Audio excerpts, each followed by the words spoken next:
इस वीडियो में हम लोग मैप प्रोजेक्शन के बारे में जानेंगे। मैप प्रोजेक्शन ज्योग्राफी से रिलेटेड टर्म है, जबकि प्रोजेक्शन टर्म दूसरे सब्जेक्ट्स में भी यूज़ होता है। ज्योग्राफी में जो प्रोजेक्शन होता है उसको मैप प्रोजेक्शन कहा जाता है। सबसे पहले जानते हैं हम लोग मैप क्या होता है। तो मैप एक 2D रिप्रेजेंटेशन होता है। अब ज्योग्राफी में पढ़ रहे हैं तो अर्थ का और किसी सर्टेन स्केल में, यानी कि अर्थ के सरफेस का एक सर्टेन स्केल में किया गया 2D रिप्रेजेंटेशन ही मानचित्र है, मैप है। इसके बाद हम लोग बात करते हैं मैप प्रोजेक्शन क्या होता है।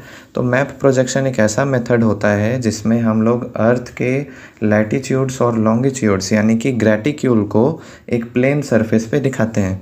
ठीक है, ग्रेटिक्यूल मतलब वही हो गया network of latitudes and longitudes. अब बात करते हैं प्रोजेक्शन कितने टाइप्स के होते हैं। तो इनको बनाने के पर्सपेक्टिव से यानी ड्राइंग टेक्निक के हिसाब से अगर देखा जाए तो ये दो तरह के होते हैं। एक होता है जिसको लाइट से बनाया जाता है, उसको कहा जाता है पर्सपेक्टिव। एक होता है जो बिना लाइट के बनता है, मैथमेटिकल कैलकुलेशन से बनता है, उसको कहा जाता है नॉन पर्सपेक्टिव। और एक होता है कन्वेक्शनल, वो भी मैथमेटिकल होता है। ठीक है, अब हम लोग जानते हैं कि जो लाइट से बनता है उसके भी अलग अलग टाइप्स होते हैं। कैसे? एक अगर लाइट बीच में है, सेंटर में है, तो उसको कहेंगे नोमोनिक प्रोजेक्शन। अपोजिट साइड में है तो उसको कहेंगे स्टीरियोग्राफिक प्रोजेक्शन। अगर वो बहुत दूर से लाइट आ रहा है, इन्फिनिटी से लाइट आ रहा है, तो उसको कहेंगे ऑर्थोग्राफिक प्रोजेक्शन। ठीक है, इसके बाद इसी का हम लोग ऐसे एग्जाम्पल दे सकते हैं कि कैसा दिखता होगा। तो जैसे कि ये हमारा ग्लोब है, इसके सेंटर में हमारा जब लाइट का सोर्स है तो वो नोमोनिक टाइप है। जब थोड़ा दूर पे है, एक एंगल से रिफ्लेक्ट हो रहा है, तो उसको स्टीरियोग्राफिक टाइप बोलेंगे। और जब बहुत इन्फिनिटी से आ रहा है तो उसको ऑर्थोग्राफिक कहेंगे।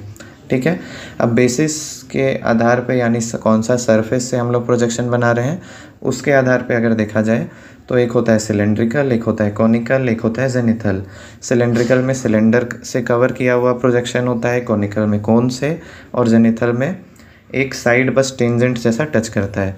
ठीक है, सिलेंड्रिकल जो है वो इक्वेटोरियल रीजन के लिए बेस्ट है, कॉनिकल मिड लैटिट्यूड के लिए बेस्ट है, और जेनिथल किसी भी पॉइंट के लिए बेस्ट है, स्पेशली पोल्स के लिए। ठीक है, जेनिथल के भी अलग अलग टाइप्स हो सकते हैं, जैसे कि ऑब्लिक, नॉर्मल और पोलर।